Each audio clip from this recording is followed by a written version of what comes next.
be right now. He is one of 3 quarterbacks in the room. Joe Flacco is going to be the starting quarterback, and right now it's tracking for Shedeur Sanders to be number 3, which doesn't mean a lot going into opening day. It's exactly where people suspected he might be. He actually moved up a notch with the trade of Kenny Pickett to the Las Vegas Raiders. It's a long season. Cleveland, at some point in time, we think might get a chance to see what it has in the 2 young rookie quarterbacks, Dillon Gabriel and Shedeur Sanders. But I think when they open the season against the Bengals, the chances are Dillon Gabriel is going to be the number 2. Shedeur will be the number 3. They've opened up the room by trading Kenny Pickett. And the truth of the matter is, for all the talk about the quarterbacks on the current roster, it might be more about the quarterbacks who could be on the roster next year, because this team, let's not forget, has double first-round draft picks. Its own and the Jaguars, not to mention 10 total picks in the 2026 draft after dealing Kenny Pickett to the Raiders for another 5th-round pick. I will say this. This is great news for Shedeur Sanders, because Cleveland had given the impression, hey, we don't mind having 4 quarterbacks on the roster, when everybody was saying, what are you doing? It's really supposed to be 3. And so you trade Kenny Pickett, and now you've got the 3 that you have. So immediately, in the immediate aftermath of that putrid performance this past weekend, Shedeur Sanders basically, they basically said, hey, you're on this roster. We believe in you. We're going to continue to develop you. We have faith in you, et cetera, et cetera. So that shows you're not giving up on this kid by 1 second. That's a good thing for him. I think this is good. Yeah, and let's take it a step further, guys. Like, I give him an A- against the Panthers, maybe a C- against the Rams, but that's rookie quarterback development. It's never in a straight line. And if I'm the Browns by the end of the season, they're probably going to be out of it. I want to know exactly what I have in Dillon Gabriel, who by NFL standards is woefully short. He's in the 97th percentile in terms of height. So to me, like, that's going to be hard for him to have sustainability.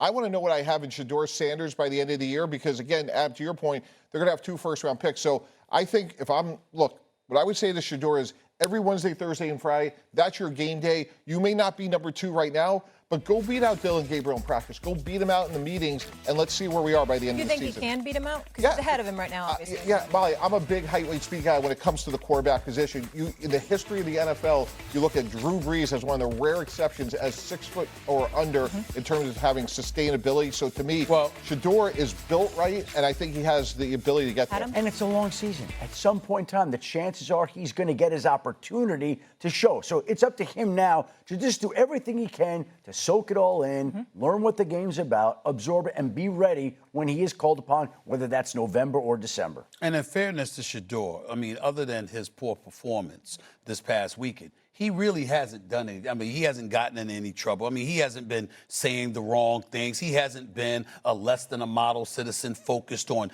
being the best that he can be. He hasn't done anything. So I think that when we look at it, he's going in there, he's working hard, he's trying to improve every day. He's saying all the right things, trying to elevate his level of play. And remember, up until this past weekend, we did think there was a legitimate argument that he should have been higher on the depth chart than Dillon Gabriel, because he performed better against Carolina than Dillon Gabriel had performed in the preseason game against the Eagles. It's just that obviously he nosedived over this last week, and so the tenor of the conversation changed. We got to go. Flacco will be the 20th different quarterback to start week 1 for the Browns since '99. Talk about consistency. Coming up on First Take, more news for you.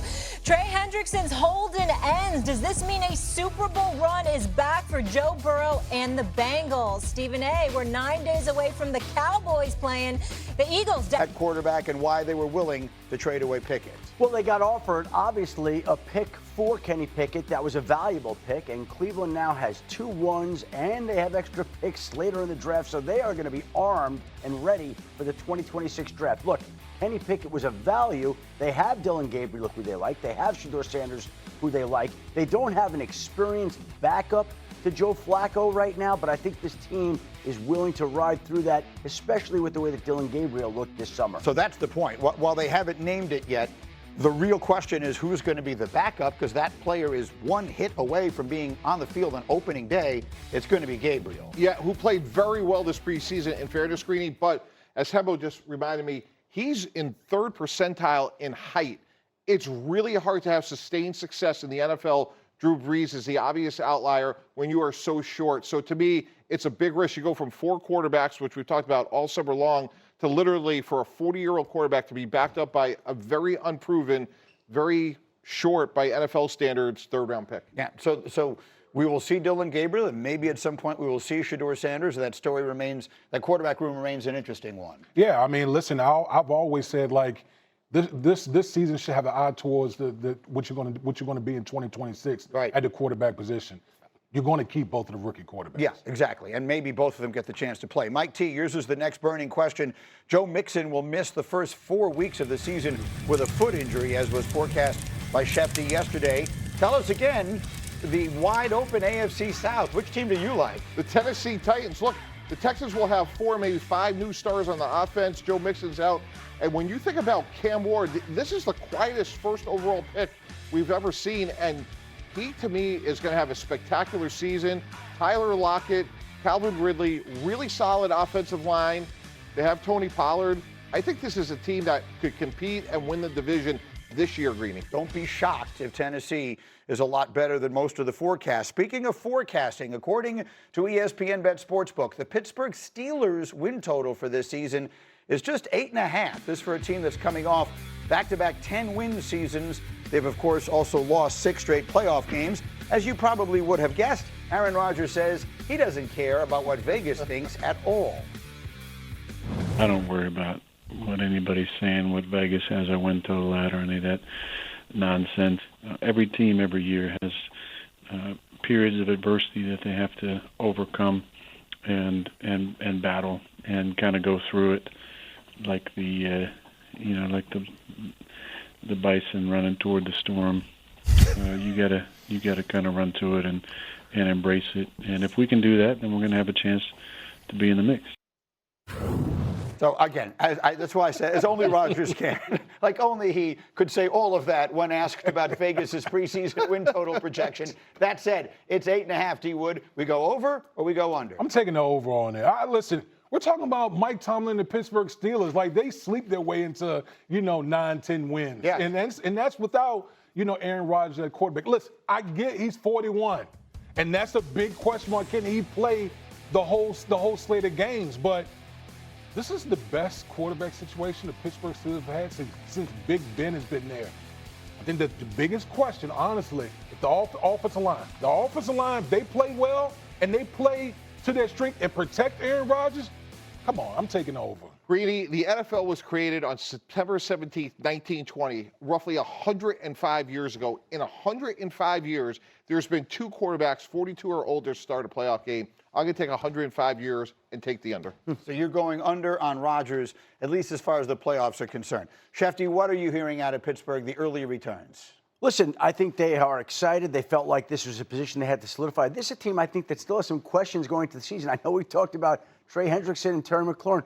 A topic we haven't talked about that's not settled yet is Cam Hayward, the defensive tackle who has talked about retiring if he doesn't get a raise. And they have been unwilling to figure out that situation. So I know we have all these situations that have percolated across the league that have begun to be solved. But Mike is out there, and the topic that hasn't gotten a lot of attention so far is Cam Hayward, who hasn't participated in team drills in practice with the Steelers getting ready to open their season against your Jets, the 3 of you guys. That's correct. All 3 of us. They're playing against the 3 of us and the rest of the Jets a week from Sunday at 1 o'clock Eastern. And by the way, just so you get a chance to hear it, I've said it a million times, no one says words better than Mike Tomlin does. He had these to say yesterday about his confidence heading into the season.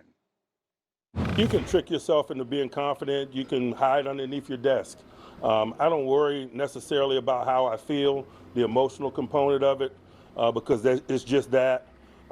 It's about putting these guys in position to work individually and collectively and being urgent about that work and understanding that everybody's got the same number of days and the answers to those questions, those bills are going to come due in a short period of time. Again, I have no idea what he just said, but I loved every second of it. I don't know what that meant. I really don't. But I would like it to be my ringtone if that's on the list of options going forward. All right, we got college football coming up. What an enormous weekend we have this weekend here. And it is the Arch Hype begins in earnest with Saturday's showdown with Ohio State. Do he and the Longhorns have a